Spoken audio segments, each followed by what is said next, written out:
Humanist Association, a great fundraiser of AIDS research and wildlife conservation. Also, he wrote a book called Creating Change Through Humanism. I welcome Dr. Philipp.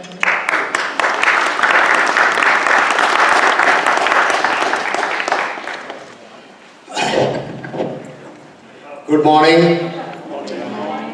Welcome you all to a nice day, a nice morning. Respected leaders of fellow humanist organizations and my dear fellow humanists, we welcome you all. Today is a dream come true. It's not just my dream. It's a dream of so many black sheep cadres from Tamil Nadu and our esteemed leader, Dr. K. Veeramani, President of Dravida Kalagam and Chancellor of Periyar University and so many other institutions. I introduced Periyar to United States of America about 35 years ago. In Chicago, Tamil Changam, they had a fashion show like, you act like somebody. And I acted and talked like Periyar, and they gave me a first prize. Today, we are celebrating the 141st birthday of Periyar. And so many of you have come from all over Tamil Nadu, Germany, and other countries. It's a pleasure to have you all. I'm extremely thankful to Roy Speckhart, Executive Director of a very old and respected organization called American Humanist Organization. Humanism will be the only ism in future. That is our hope, and that's what we are striving for. We will get there, right, Roy? Yes, good. I ask Roy Speckhart to welcome you all. Thank you all very much.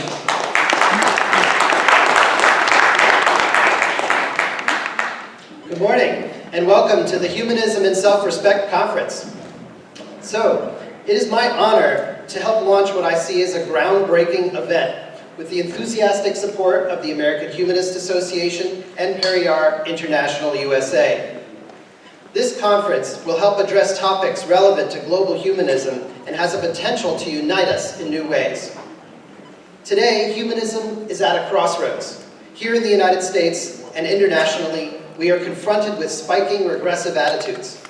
Isolationism and nationalism is sweeping this planet, giving rise to would-be despotic rulers who would set back progress on many humanist priorities, from climate change to civil liberties. Across this country, Christian nationalists are engaged in a legislative assault to reshape America, nicknamed Project Blitz. It entails the Christian right giving followers a score of off-the-shelf, pro-Christian model bills. Some of these bills are attempts to imply that the United States is a Christian nation, such as legislation that emblazons "In God We Trust" wherever they can put it. Others target public schools for infusions of Christianity, and the rest of them seek special rights for the religious to discriminate as they see fit. Internationally, humanists and other non-theists are targeted for their beliefs and practices with blasphemy laws in 70 nations meant to terrorize both religious and secular minorities. Fortunately, we will have a speaker shortly this morning who sponsored legislation calling on the President and the State Department to protect international religious freedom by advocating for the repeal of these blasphemy laws around the world. This is a time more than ever to share our diverse perspectives, to work toward our mutual goals, to champion the rights of others, and recognize the connections of these efforts to our foundational principles of humanism.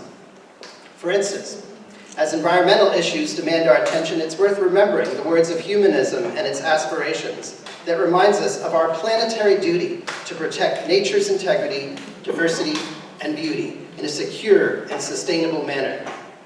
Humanists may not have faith in gods, but somehow we stay emotionally strong and hold optimism about humanity. That optimism isn't held on faith, but rather a kind of confidence based on evidence. This shared optimism can bring people of faith and goodwill together.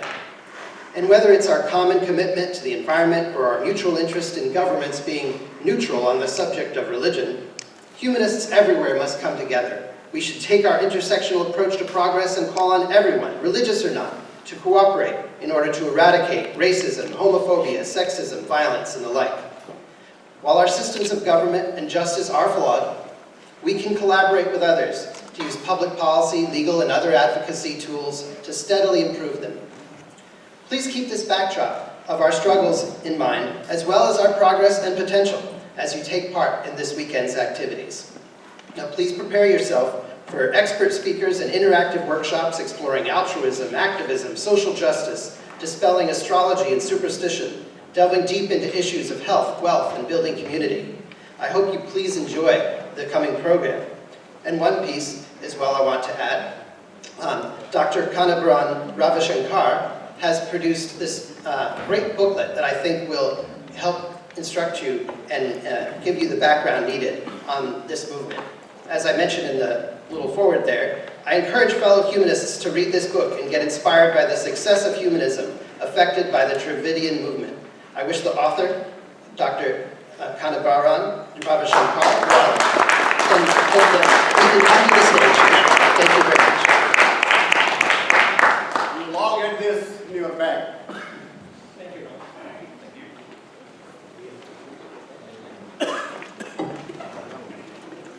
you. Sisters and brothers of humanism, greetings to all the humanists of the world. Welcome to the conference. Yadum Ure, Yavarum Kere in Tamil means every city is my city and everyone is my king. I'm very happy as the happy human logo of the HA to introduce the plenary for the conference and invite our plenary speaker, Philipp Moller, an icon of atheist youth of the world. Icon, dear, atheist, Teshmiyapu, part of my German accent. So, before we proceed, we got a duty to do. Education. Education free from indoctrination is one of the core principles of humanism. Towards that goal, we are releasing 4 books today before even we begin the conference. First, educate, that's the books.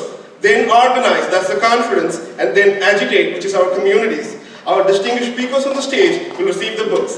The first book is The 10 Blooms of Humanism, a collection of scholarly essays on humanism by renowned academic professors and humanists of the world, dedicated to Professor Paul Kurtz, the father of secular humanism. 10 Blooms of Humanism.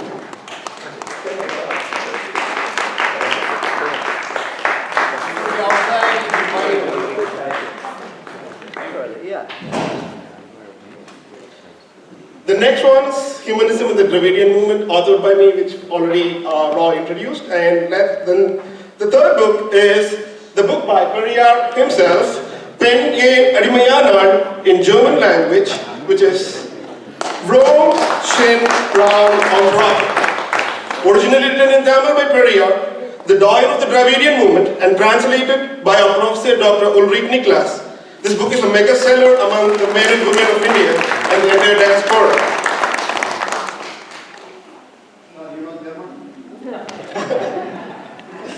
And the last book is Periyar's Footprints and his disciple, Ashriyar, Dr. K.V. Ramani, written by Professor A. Athiesim.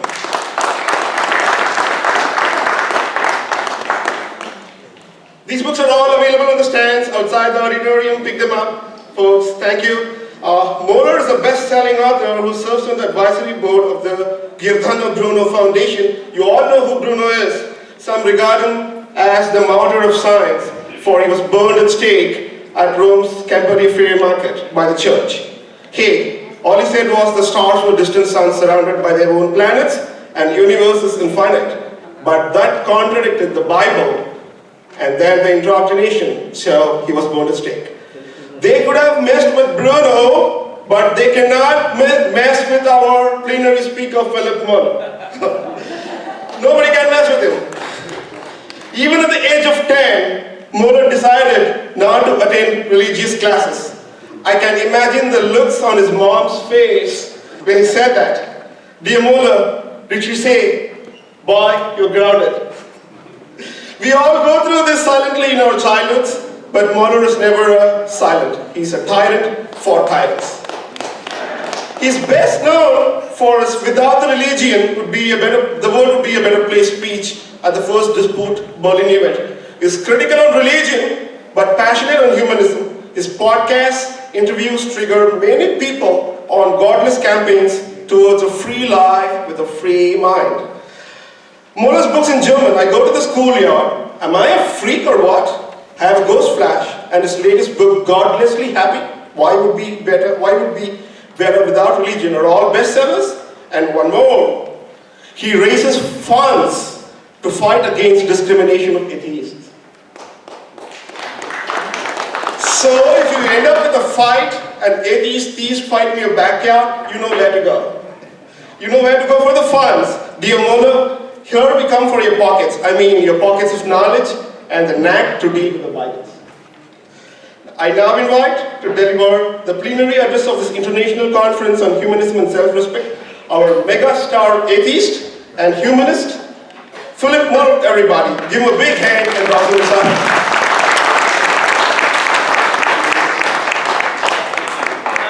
Microphone here, or do I have to switch it on? Switch it on. It's my fault. So, wanna come? Thank you so much. Thank you so much for inviting me. I can hardly tell you how happy I am to be here today. It is definitely the longest trip I have ever taken for a lecture, and so I'm very curious what will happen today. I have brought you lots of information. Thank you very much for that beautiful introduction. And of course, I want to thank you guys from Germany to bring me here. It's gonna be a great time, I'll promise that. Do I have my presentation? Perfect. I'll try to move on the stage because, you know, when it gets more than 5 minutes, I find it pretty boring when someone just stands behind this thing that looks like a dictator all the time. So, first I'm gonna tell you little thing about me. We'll talk about Germany later. I have a few questions for you, and then in the end, I will not only talk about evolutionary humanism, but I will also talk about the apocalypse, because everyone is talking about the apocalypse right now. The world is going down, you know that? Yeah, definitely. And so I will finish my lecture with that. Okay, I brought you a nice little picture of myself, being born in 1980 in West. Oh, okay, that's a pretty good start. Okay, I will have to use my laptop anyway. I'm born 1980 in West Berlin. I will tell you later why it is important that it's West Berlin. But since I'm born in 1980, I will turn 30 next year, I guess. Right for that presentation, I called up my parents to ask them how many sisters and brothers I got, and they had to count as well. I have many sisters and brothers for a German family, and my mother is a teacher, my father is an organ player at the Catholic Church, my uncle is a teacher, my other uncle is a teacher, my next uncle is a teacher, my aunt is a teacher, and my grandpa was a teacher as well. So if you at any time ask yourself, what's wrong with that guy? I'm just a natural born smartass. But as you know, you don't see me praying on this picture. So I am also I need my water. I am also a natural born atheist. And I think we all are, aren't we? And when we will later talk about, oh, it's my cell phone?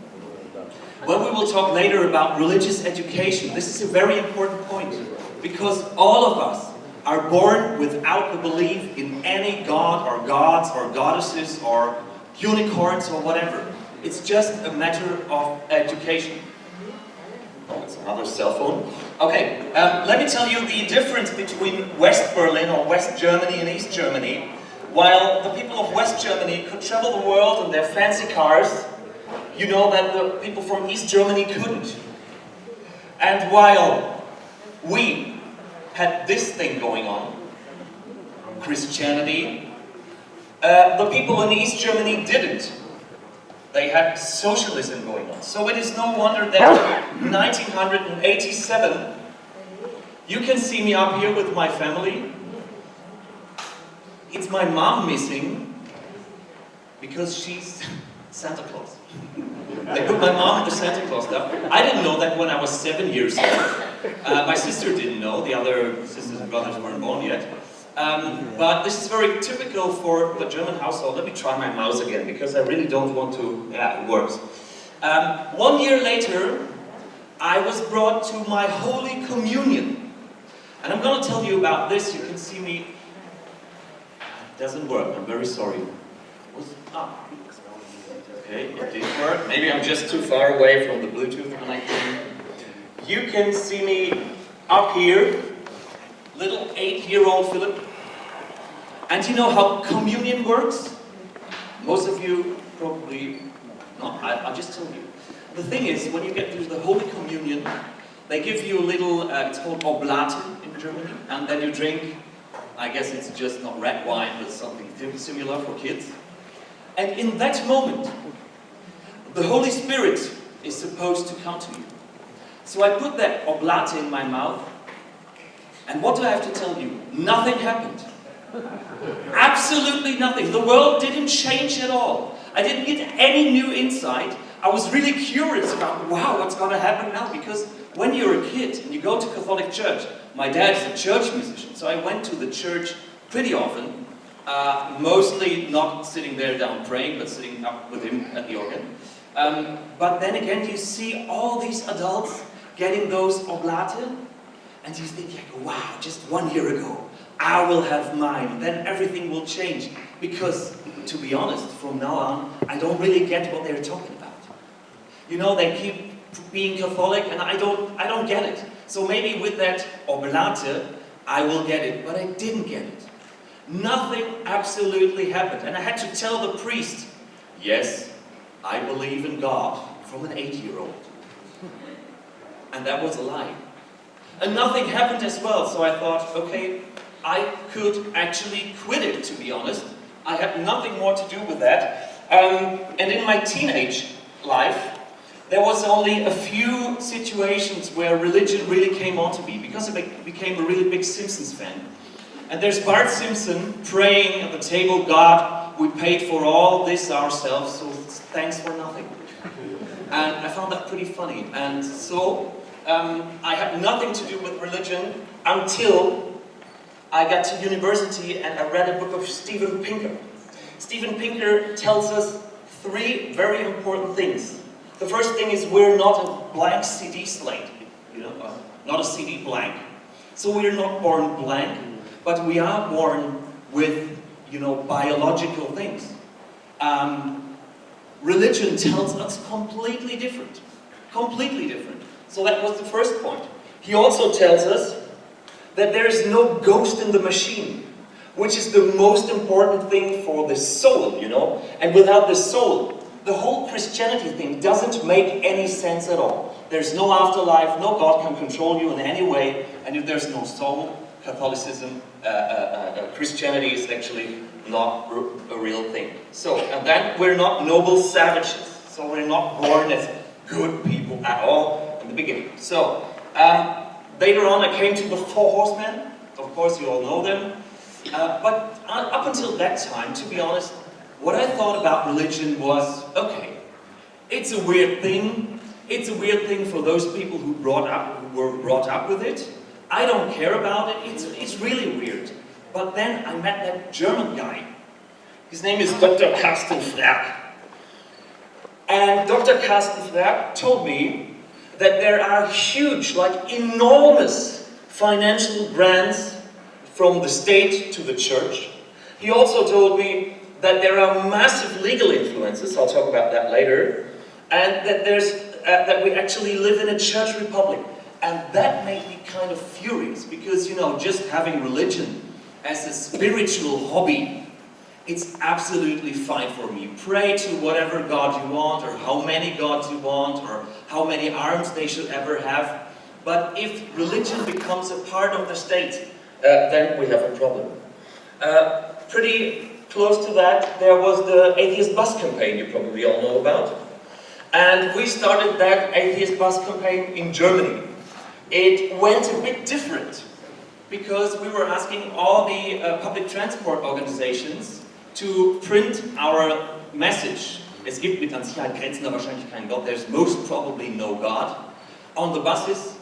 And they said, well, yeah, it's no problem. If you have the money, you can make atheist thing on our buses. We don't care, you know. You can do whatever you want. So we collected the money, and we went on to them, and they said, well, you got the money?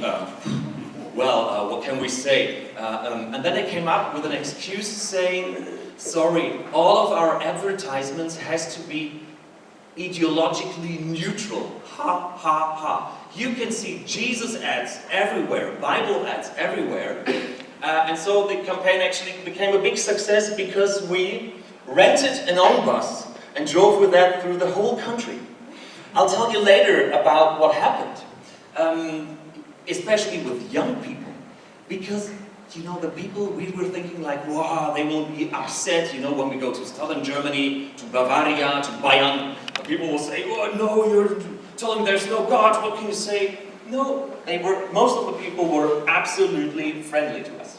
I got a member of the Giordano Bruno Foundation that was mentioned before, which is a think tank for enlightenment and humanism.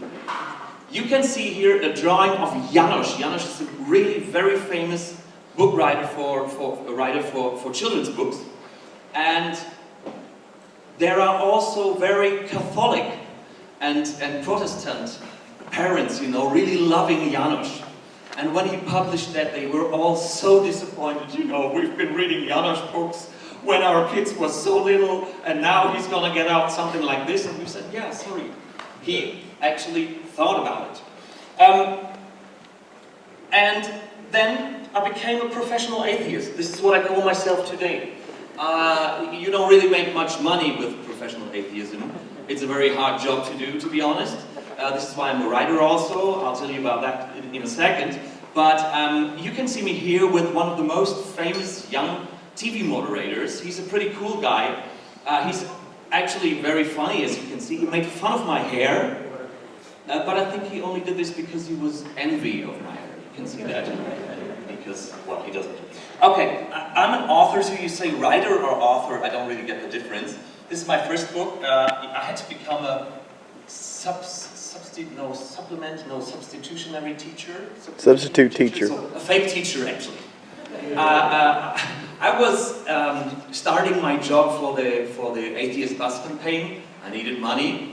And so I went to a school because I know they needed teachers. So I said, hey, how about me working as a teacher for you? You would do that because we're looking for teachers so much. Please work for us as a teacher. I said, well, I'm not a real teacher, you know that. Don't mind. Can you calculate? I say, yes. Oh, you're gonna be a mathematics teacher. And I hear you play the guitar. Yes, I do. So you're a music teacher. Can you run? Yes, or you're a sports teacher. That was a pretty weird time. That was my first book. I wrote 2 other books in between, but more important today, as mentioned before, is Gottlos glücklich. Godless happy, why we would be better off without religion. And I have published, no I haven't. Today is the 21st, so 4 days from now my 3rd book will be published. It's called Migo Parliament, how I promised my daughter to save the world. And this is what I will be talking about in the last minutes. Okay, so far about me. I brought you a very nice picture of our Chancellor Angela Merkel, as the Time magazine called her, Chancellor of the Free World. And she's here with Pope France. I keep wondering what they're talking about in that moment. She's probably saying, hey, how about you give me that ring? What do I have to give you? Just give me 3 little boys and I'll be fine. I'm very sorry, I know it's a little bit German humor. But you know that Pope France promised to clean out with all the problems concerning that. It didn't really work out. So in 1919 in Germany, in the Constitution, we wrote down that there is no state church. That the church should be separated from state in any way. That is 100 years ago now, exactly 100 years. And you will see now how it didn't really work out. And I have to talk about the most common thing with that, and that is the church taxes in Germany. We do have a system of church taxes, and it was actually, you know, it came before, but when Hitler grabbed for power, they had to do it about an Ermächtigungsgesetz. I don't know how to call it, like an empowerment law or something. Yeah, empowerment law. And all the parties had made a decision. There was one party left, and that was the Catholic Party. So Hitler came to the Catholics and said, if you vote for that empowerment law, I will give you very nice grants. And that is what we call the Reichskonkordat, which is a very hard German word, Reichskonkordat. I don't know how to translate that. And part of that Reichskonkordat is that everyone has to state his confession. Oh, it's in German. His confession in his tax payroll.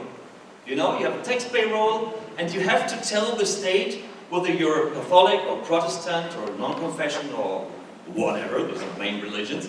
And if you are Catholic or Protestant, then you have to pay church taxes.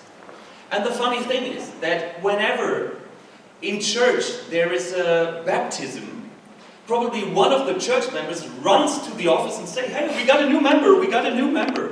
And they will write down that this baby is now Catholic. I once went to a baptism where there was, I guess, a 6-month-old baby was baptized.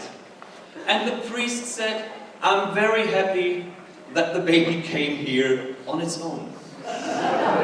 Because they actually know, it felt to me like a joke, they actually know that it's a really dirty deal. You grab a kid, you explain it to be Catholic or Protestant or whatever, and later they have to pay church taxes like 8 to 10% of your payroll tax.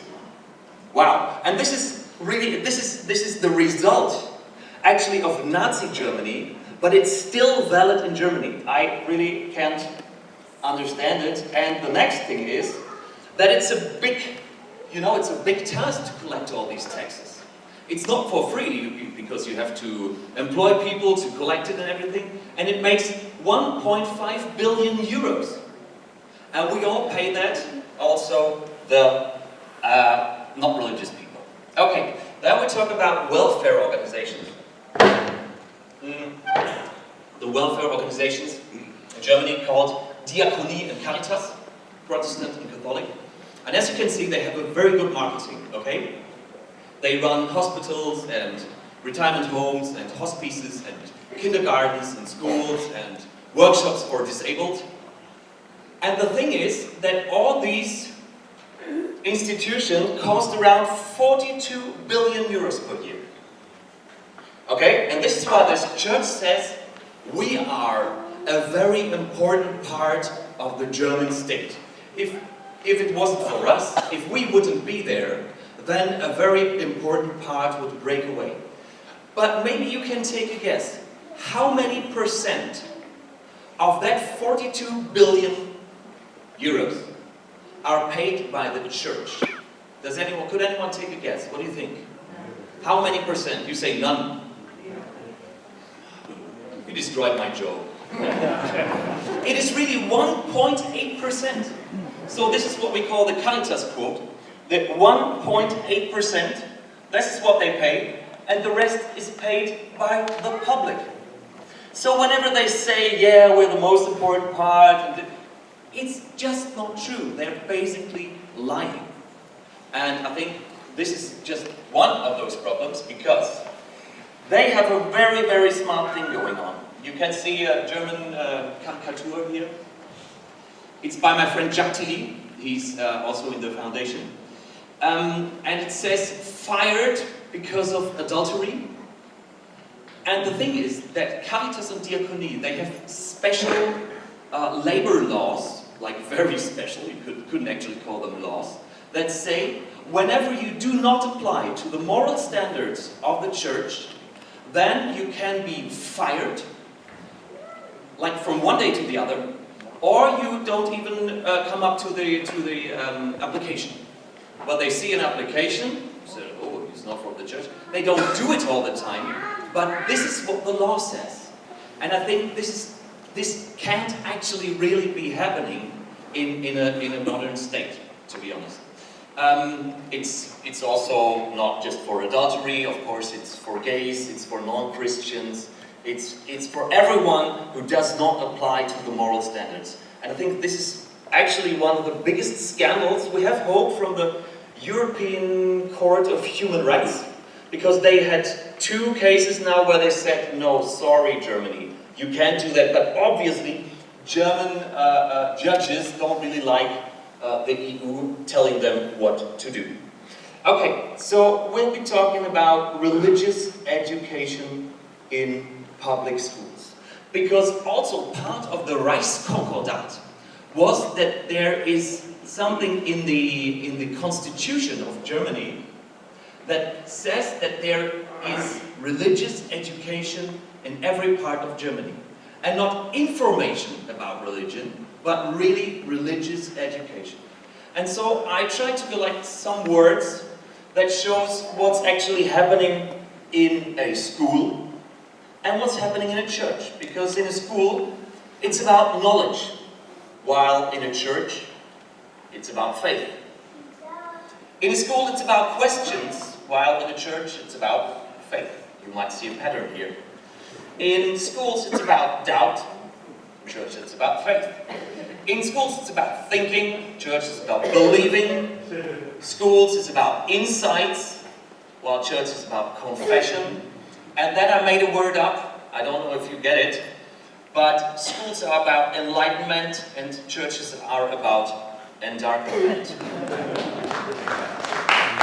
Thank you. And actually, you can say the same thing about theology in universities. Because theology, to be honest, is just not a science. That is very important to say. It's the education of clerics. It's not science, because science is always open to new insights, while theology isn't. Theology says there is a God, whichever one. And from there on, they do their science, their pseudoscience. But this is the exact opposite, actually.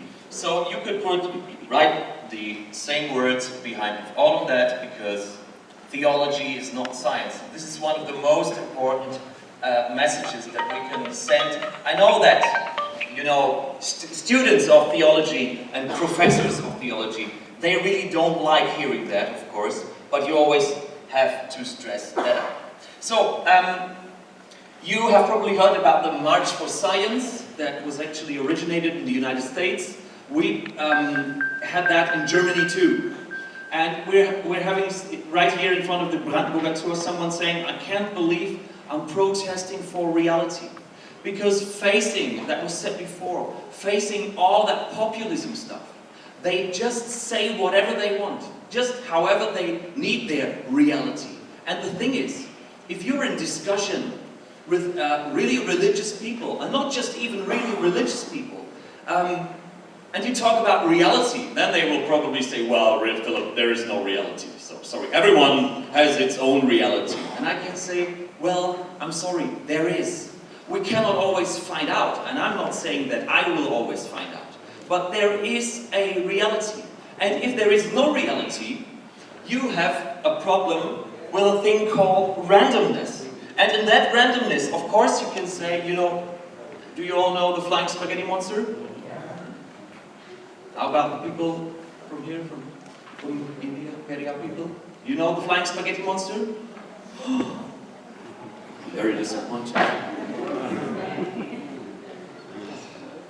Please, flying spaghetti monster, don't be mad with them that they have never heard of you. Because the main important thing is, whenever I speak to religious people, and they say, well, Philipp, you can't prove there's no God. Say, like, well, that's true, I can't prove it. But you're the one who said so, so you're the one who has to prove it. It's very, very simple, because whenever you don't have to prove it, I cannot come up with a flying spaghetti monster. And you can't prove there's no flying spaghetti monster, can you? I say, well, Philip, it's obviously a fun religion. I say, well, your religion is obviously a fun religion too. What's the difference between a god and a flying spaghetti monster? There's absolutely no difference. I was talking to my pupils at school, and they said like, oh, Phil, you can't say there is no God. I said, well, I didn't say there is no God. I say there's probably no God, and that those who claim there is a God, they have to prove it. Otherwise, I could be talking about Athiesim. Athiesim is a little dragon. That little dragon lives in my basement, you know, and that little dragon says that you are not allowed to eat any more candy. What? I can eat candy however I want to say. Yeah, can you prove there's no Athiesim? This is actually critical rationalism, which is one of the most important parts of the humanism. You can say to people, you have to prove it. I think this is a very good argument when you talk to them, that you can always say, well, you get to randomness when you just make it up. And so, why should we wonder that this is happening? Because when kids are brought up in religious kindergartens, and you keep telling them from the beginning on that there is a certain God or a flying spaghetti monster or whatever, they will probably believe it because kids have no other choice just to believe their parents. I think it's a very bad thing to do to kids, to be honest. And I talked about indoctrination. This is what they really don't like hearing, to be honest, again, but it is something like that.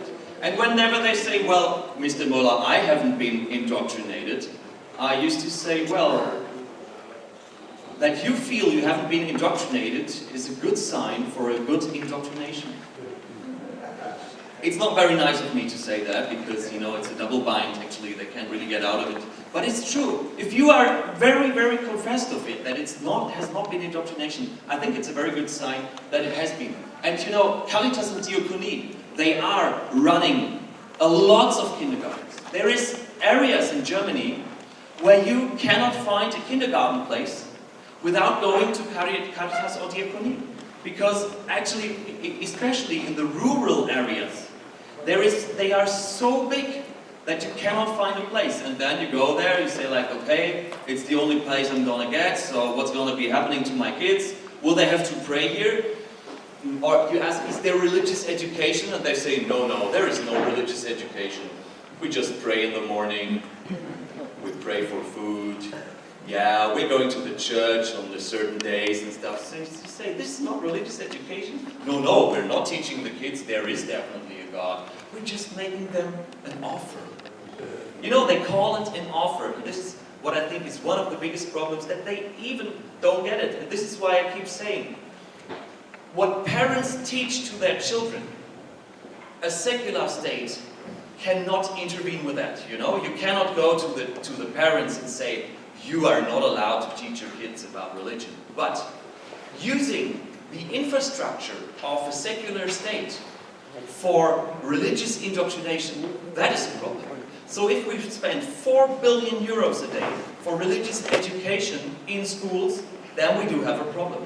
And if we tell little kids in kindergarten that there is God, then we also have a problem.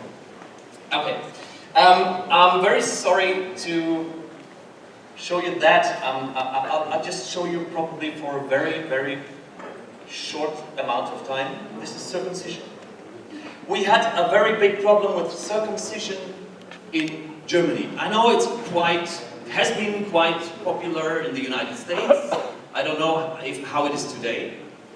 But in 2012, a Turkish boy was sent to the hospital because he was bleeding down there. So the doctor said, okay, what has happened? So the mother said, well, he was circumcised. The doctor said, was there a medical reason for that? And the parent said, no, there was no medical reason. It's a cultural thing. So the doctor said, I'm sorry, but I have to tell the police. She was like, what? And this started a huge argument in Germany back then in 2012, because Jewish and Muslim societies were freaking out. They were raging that the Germans come up and say, this is not allowed. But the thing is, if there is no medical indication, I guess you say, and the patient is below 18 years old, you can't actually do it. It's a crime. It's a Körperverletzung. How do you say? It's hurting. It's hurting someone. So I know there are very, very different ways of female circumcision. I'm not going to compare that. But why shouldn't a law apply to boys and girls in the same way? Why is it allowed to circumcise boys, to cut off actually their most sensitive part of the whole body, when they have never decided about it, and it's not allowed with girls? So we came up, we had this big campaign, My Body Belongs to Me, but we were not successful. In 2012, a law passed by the German Bundestag, by the German Parliament, that says that it's the decision of the parents if you can circumcise your son. Of course it actually only applies to Jews or Muslims, and the Jews, you know, with German history, they said, Jewish life is not possible any longer when you ban circumcision. And we said, well, maybe we can have some time to think about it, but there was no time to think about it. They just passed the law in an extremely quick way, so now it's allowed. And I guess this is, again, a very good sign, therefore, that we're actually not living in a secular state.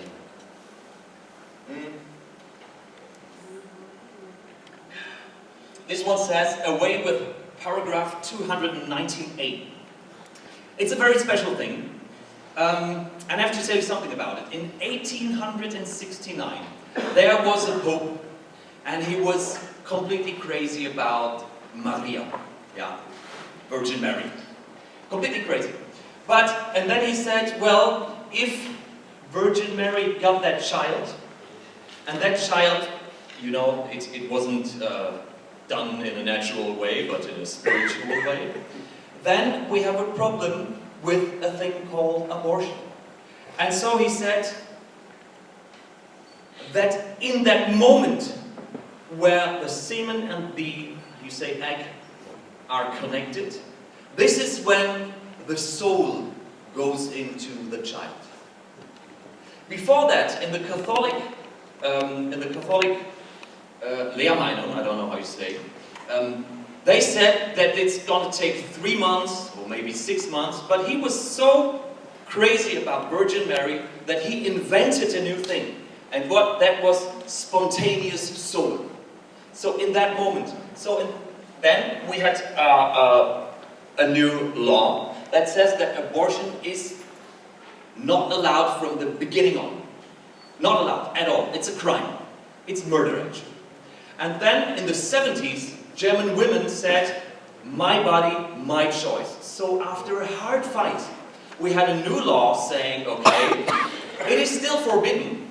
It's still a crime, but we add another law, that is 218a, that will say, okay, in the first 3 months, and after you had information, you know, you have to go to a certain place, and there will people be talking about you, and the aim of that talk will be that you do not do the abortion.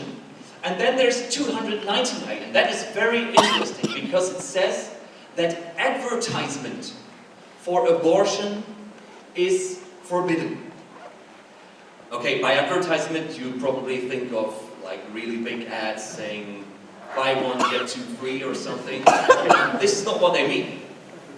Even if you put an information on your website that says that you are providing that medical thing, that abortion, then it's already advertisement. And every doctor in Germany can be sent to the law because he advertises for them.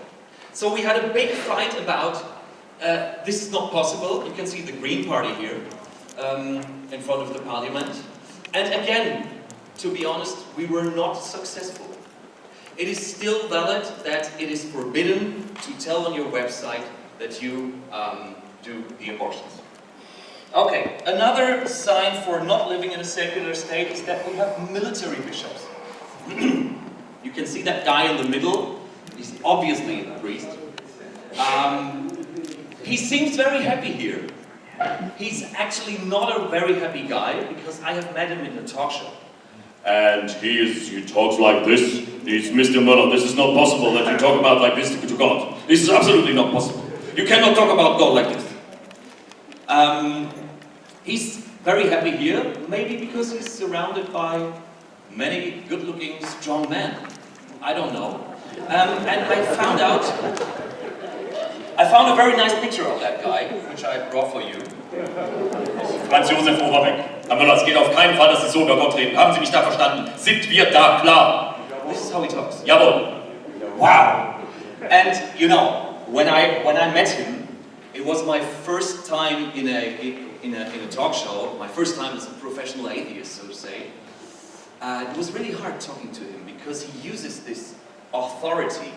You know, he will look you in the eyes with a very deep voice, and you have always these gestures that say, no, stop here, Moller. Yeah, this is not possible. Some people may be offended by what you're saying. Well, I'm offended by what you're saying.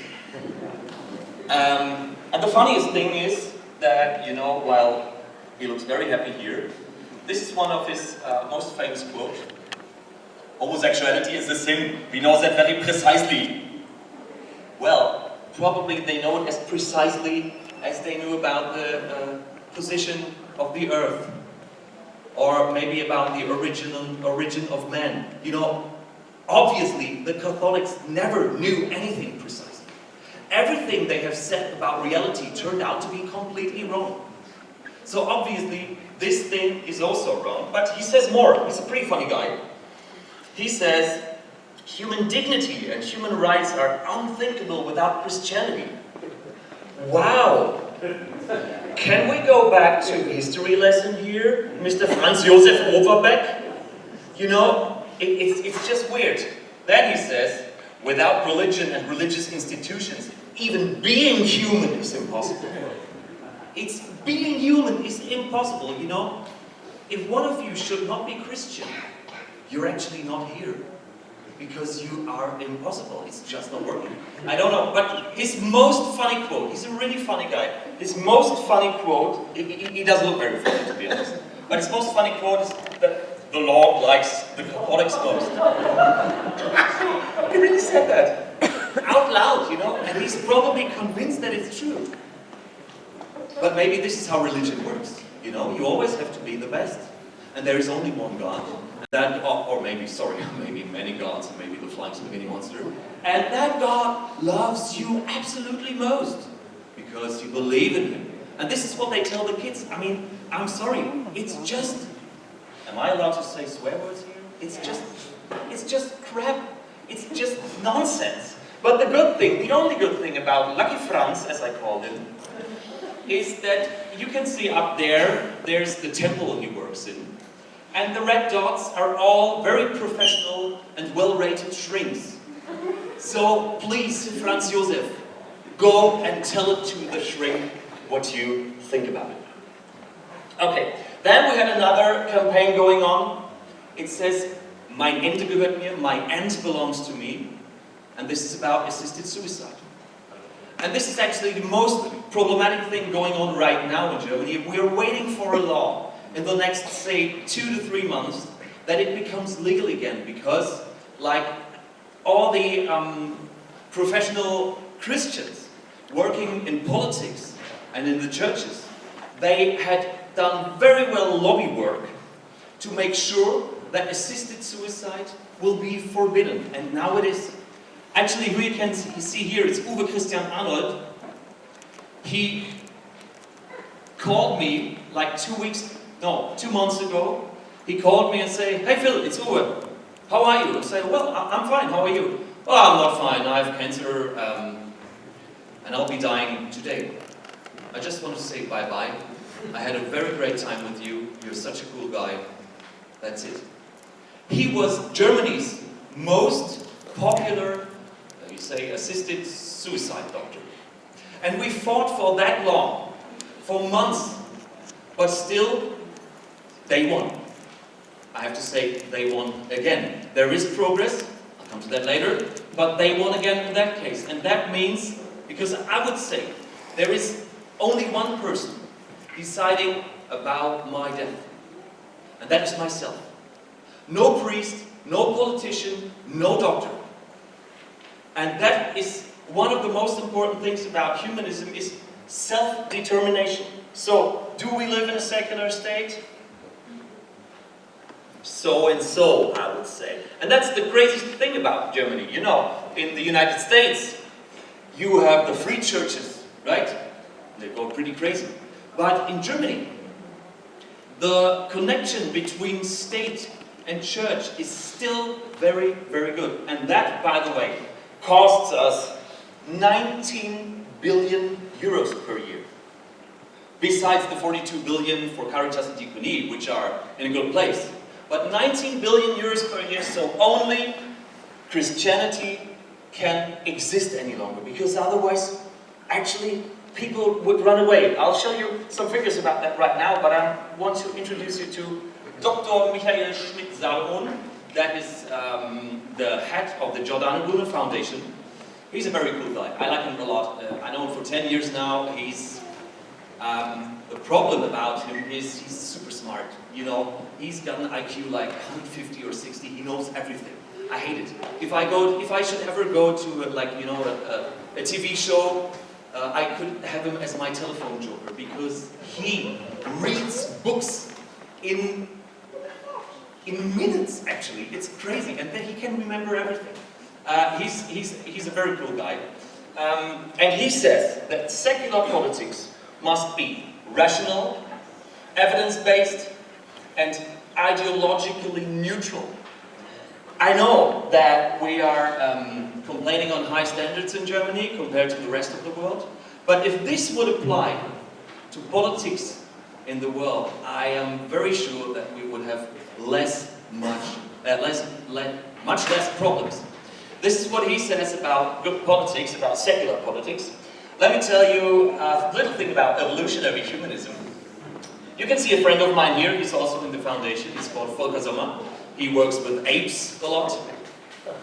And the most important thing about evolutionary humanism is that we accept that we are animals. And it's not a problem. I mean, we have evolved from evolution like any other creature in this world. And I don't see why this should be a problem, do you? You know that I talk to many Christian people saying, "Oh, Phil, you say we're animals." Then they say, "Maybe you are," and I say, "Well, you are too." And they really feel insulted by that. I don't really get it. We are part of this biological world, and this is one of the most important messages of evolutionary humanism.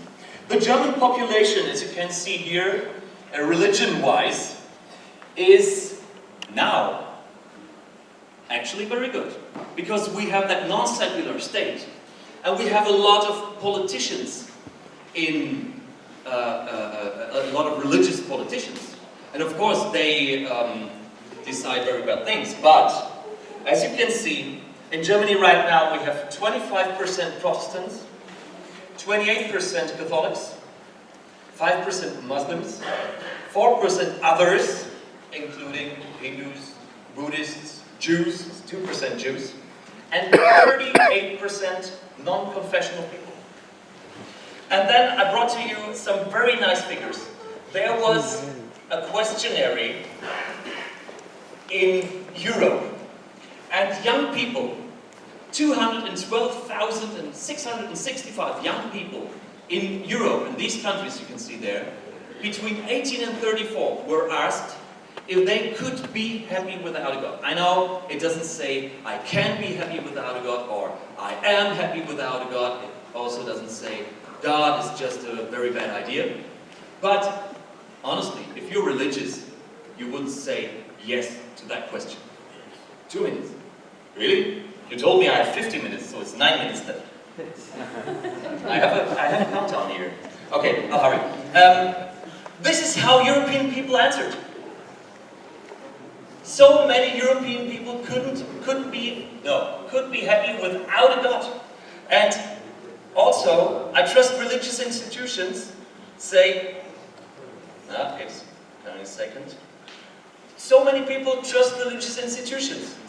Imagine yourself being a priest. I mean, don't. But if you see that figures, it's a very bad thing, actually, what's happening to them and their institution.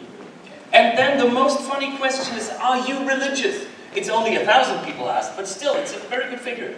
The non-confessional people say, yes, 3% non-confessional. 97. Okay. But Protestants, only 18% of Protestants, of young Protestants, consider themselves to be religious in any way. Catholics, 21. So what's happening? Muslim, okay, Muslim, some more. And overall, 19% only of the young people consider themselves religious. So, in German population, maybe in 2030, we'll have probably more than 50%. Okay, and this is why we got the marriage for all. Finally, do you know that route? It's the signature move of Angela Merkel. She always does like this. So we put that nice colors behind it because finally the marriage for all is allowed in Germany. And as I said, this is because self-determination is the most important thing. You can see a picture here taken by my friend Rana. She was taken to Medina, to Mecca. And she said, what the hell am I doing here? So she put that picture, she twittered it, and many women followed her, taking off their headscarves, which is a very, very great success. So I think something is moving there. And while we talk about self-determination in humanism, still there's an illusion of free will. Schopenhauer on the left side said, man can do what he wants, but he cannot will what he wants. Which is a very, very big difference. And Albert Einstein said that those words helped him all the time throughout his life. So I think this is one of the most important things. So if you ask me about the meaning of life, I brought it to you. You can see it right here on that screen. It does not exist. There is no meaning of life unless you give it one. And if you look at the universe, obviously the whole universe is a completely meaningless place. I can define a meaning of life for me, and I brought you a nice picture for that. It's not riding a bike, okay? But I think the meaning of life is helping people out of poverty. You can see the African woman riding a bike, which is an absolute step up from walking, you know? It's extremely, extremely expensive for them. So being happy and having progress, getting better, that is one meaning of life. And Hans Rosling from Sweden, he told us that from the year 1800, where 85% of the people in the whole world lived in extreme poverty, we lowered that rate to 12% in 2000 and something and 9% right now. So that is an absolutely success story. I know there's still way too many poor people in the world, but the direction is absolutely right. So I think we are on a good path. And this is actually how I want to end again with Steven Pinker. If you want to read his book, I can absolutely recommend it. It's so big, but it's worth it. Because he tells us that the world is getting better and better by the minute. We have the Sustainable Development Goals by the United States, United Nations. Yeah, that was Freud. And the thing is that those Sustainable Development Goals are absolutely not, you know, a naive vision, a naive utopia, but we are really getting closer to it. I know we have a problem with many points, but right now, especially with the climate action. So we will have to take care about that. But talking about overpopulation, I want to give you a last figure before I end my speech. You know that people talk about overpopulation. You can see it everywhere. And you can hear people saying like, well, the human is like the cancer of the planet and we're just too many. I want to ask you a question. If every human being would live in Sri Lanka, every human being existing right now on this world, how much space would they have? Do you have any idea? No space. Half of what? Sri Lanka? No, if every human being would live in Sri Lanka, how many place would everyone have? How many space? 10 square foot. 10 square foot. How many square feet? 10. No space at all. Well, you can grab a calculator and calculate it. It's 9 square meters. If everyone would live in Sri Lanka right now, you would have 9 square meters. I think this is if you look at that other picture, it's completely wrong. We're far away from that. We're not too many. This is what I want to say in the end. We are not too many. And we won't be too many in 2100 when we turn like 11 billion. And we are not sinners. We are part of this world. And I think if we use good management and the ideas of humanism, then finally we can make it that every person in the world can live without hunger, without poverty, and maybe there might be liberty and justice for all. Thank you so much.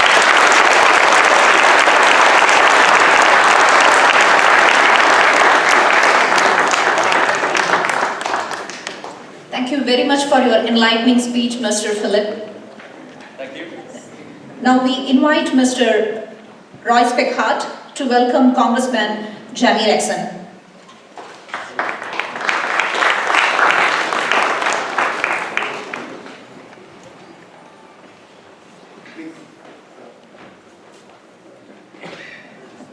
I'll keep this brief since we all know Representative